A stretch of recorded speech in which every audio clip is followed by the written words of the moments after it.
Hi, I'm Mr. Weber. I'll be reading to you Chapter 8 from A Boy Called Bat, or as I like to say, Bat Boy. 16 Eyelets.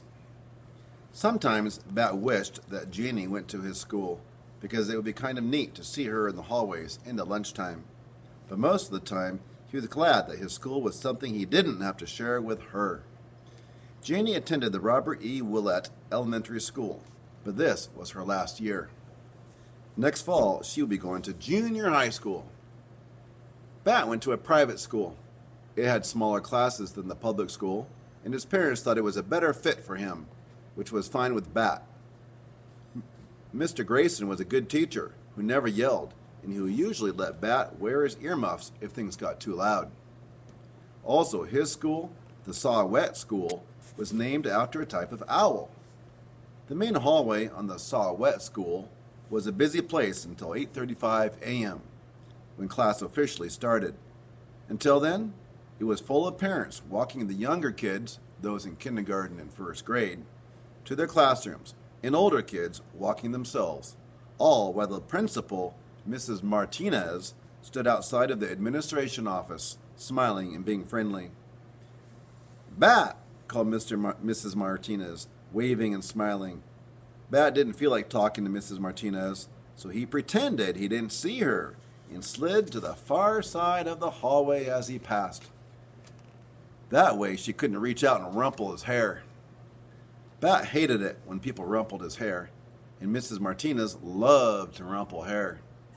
She had never yet rumpled his hair, and Bat wanted to keep it that way.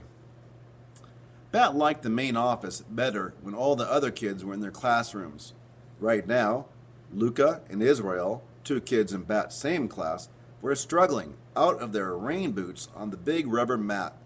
It wasn't raining, but dark clouds peppered the sky in a way that could mean that recess would be wet. At Saw-Whet School, one of the philosophies was that students should go outside, rain or snow or shine. Bat hadn't worn rain boots, so he didn't have any that needed to be taken off. He didn't carry an umbrella either, because the Saw-Whet School didn't allow them in the hallways or classrooms, which Bat agreed was a wise decision. He skirted around a kindergartner whose mother was kneeling in front of him, holding a tissue to his nose. "Blow," she said, and he dodged between a couple of big kids, sixth graders, who were tossing a small red rubber ball back and forth.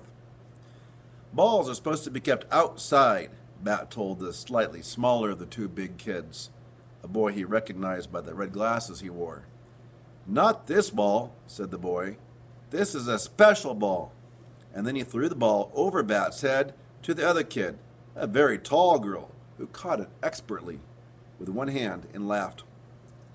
"It looks like a regular ball," Bat said. "It's not a regular ball," said the boy with red glasses.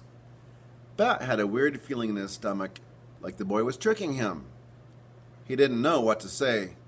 Just then, Luca and Israel came by, without their rain boots. "Hi, Bat," Israel said. "Do you think it'll rain?" "Maybe," said Bat. "Well, eventually, yes, but today, maybe." Relieved, Bat watched the two big kids move away toward their classroom, still tossing the ball. "What do you think was special about that ball?" he asked Israel. "Nothing," Israel said. Then Miss Keiko came out of the kindergarten room and rang her handbell. It made a gentle tinkling sound, way better than the harsh, painful scream of Jenny's electric school bell system, which Bat had heard last year during a school play he'd gone to watch. To class, it's time for another day." Miss Keiko had a beautiful voice, which was probably why it was her job to announce the start of school. Bat followed Luca and Israel into Mr. Grayson's third grade classroom. "I brought 2 sandwiches for lunch today," Luca was telling Israel, "in case you want to trade cookies for one." "Why would I want to do that?" Israel answered. "I brought my own sandwich." Bat knew why Luca would think Israel wanted to trade. Yesterday, he had heard Luca tell Israel that she didn't really like her cream cheese sandwiches, and Israel had replied that he didn't like the turkey one that his mom always made. I would trade anything for a cream cheese sandwich, he had said. He listened to see if Luca would remind Israel of what he had said, but she didn't. Probably Israel was just being nice, Bat interrupted, to make you feel better about bringing cream cheese sandwiches to school every day. You probably didn't really want your sandwich. Israel turned around. His face was red, and his eyebrows pointed toward each other, making a wrinkly crinkle in his forehead. Dude, he said to Bat.